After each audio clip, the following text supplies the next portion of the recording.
What's up, guys? My name is Michael, and in case you didn't know, I do rideshare for a living, and this is the rideshare life.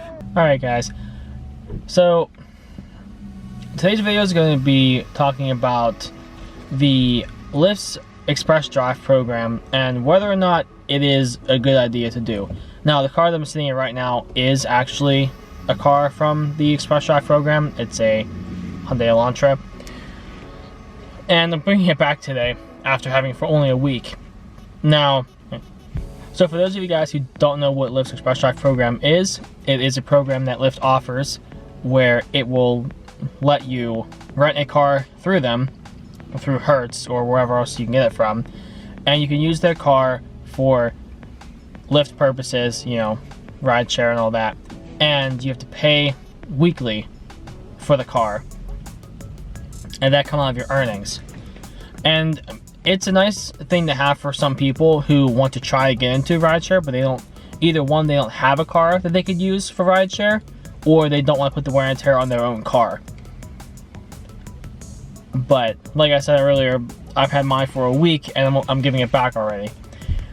There's a couple reasons why I'm doing that, and I kind of want to explain to you guys what my thought process is on this. Now, granted, these are my experiences. I'm not saying that this wouldn't work out for you. I'm not trying to say that the Express Drive program is completely waste of time and money and you shouldn't do it. It's just, for me personally, it wasn't really what I thought it was going to be. So the way Express Drive works, other than, you know, renting a car through them, is you sign up for it and you have to put down a $250 deposit to be able to rent a car through them. It is refundable when you return the car. You do get the money back, so you know it's not lost forever. But you do have to put the money down to even rent a car.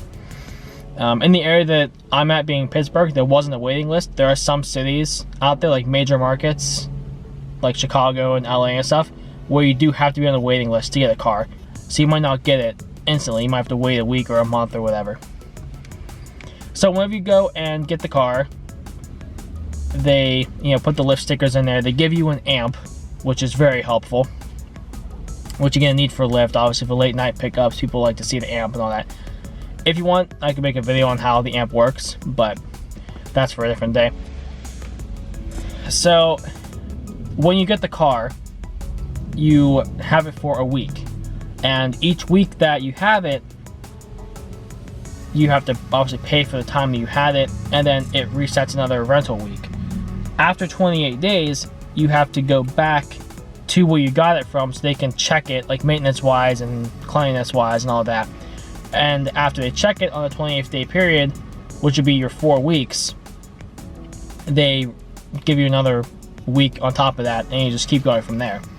Because I think after 28 days you can either keep the same car or maybe get a different one, or say you don't want it anymore. But obviously you can bring it back whenever you want. It's not like you're forced to keep it for 28 days. As long as you have the car for up to 7 days, you can bring it back. So if you get the car and after like 3 days you feel like you don't want the rental program anymore, you have to wait 7 days. So with this, I'll show you guys a little bit from my phone so you kind of better understand this. So with the rental car, obviously when it comes to doing Lyft, they have their weekly ride challenge. Yeah. Okay, right there, that $124 for 61 rides in a week. That's the weekly challenge that Lyft has, no matter what you are, being rental or not. Now, if you go down a little bit, it has rental rewards. Now, what rental rewards are is a system where you do enough rides in a week and they give you extra money to help pay for the rental. So as you see there, you do, you know, 75 rides, 25 of those rides being during peak times, and 90% acceptance rate, you get $75. And then if you do 30 peak rides and 90 rides total, you get $115. And if you do 110 rides in a week plus 35 peak rides, well, not plus, 35 of those have to be peak rides, then you get $195 credit towards your rental, which knocks down the price of the rental to be $35 plus tax. The rental before all that is $220 plus tax, which they said equals out to be like $290 a week. That's a lot of money. $290 a week. And 110 rides means you're basically driving for Lyft every day. This is your full-time job. It's not possible to do 110 rides without going full-time. The minimum you have to do is, I think, 16 or 17 rides a day, which, depending on your area, might take you all of the 10, 12 hours you allotted for Lyft during that day to get those 16 or 17 rides a day to hit your 110. So that's one of the downsides to the Express Drive program, is that unless you're going full-time with it, you really have to make sure that you're making the money to pay that full $220 plus tax a week. One of the reasons that I'm giving it back, other than that, because that wasn't the issue, the amount of rides a week wasn't the issue. The issue that I have with it is that you cannot use Express Pay. And for people who don't know what that is, Express Pay is basically Lyft's version of Uber's Instant Pay, where you can link up a debit card and you can get out the money that you earned already instantly. When you sign up for Express Drive, you cannot use Express Pay. You have to wait until direct deposit goes in. And the way that their system works is Monday morning is the weekly reset for earnings. So that's when direct deposit starts to go through.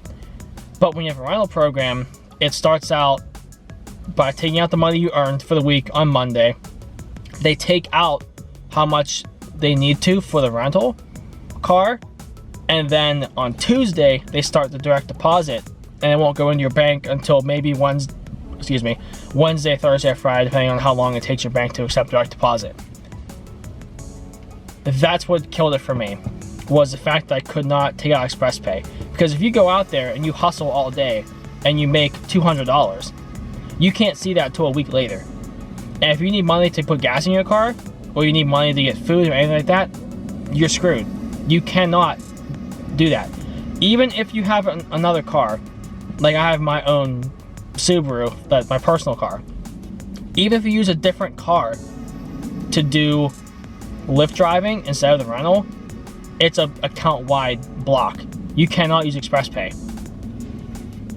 And that is what I think one of the biggest downsides. Because I believe Uber, if you rent through Uber, you're allowed to take out Instant Pay cash.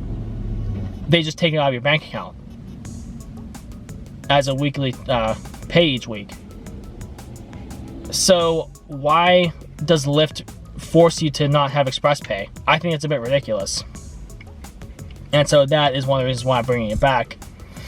The other reason is because I thought I wasn't able to use the Subaru, and now I'm able to again, so I'm bringing this back because I don't need this car anymore. Oh, I forgot to mention another requirement for having a rental car is you must do 20 rides a week to keep the car. If you don't do 20 rides in that week, then you must bring the car back because you're not riding enough for Lyft, or driving enough for Lyft, I should say, to be able to keep the car. Which, I mean, if you're renting a car through them to do Lyft as a job, 20 rides in a week should be pretty easy, unless you literally only do it like one day a week.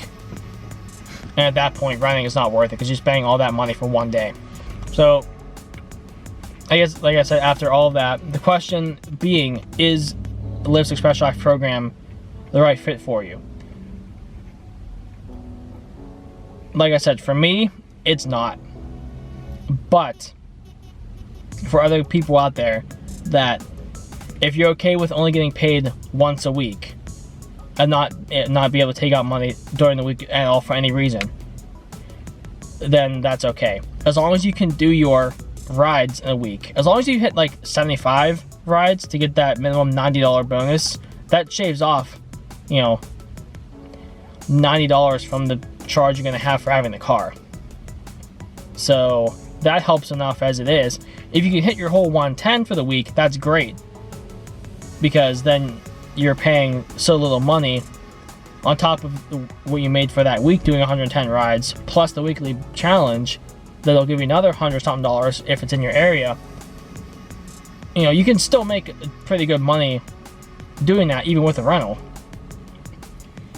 But it's all market-based.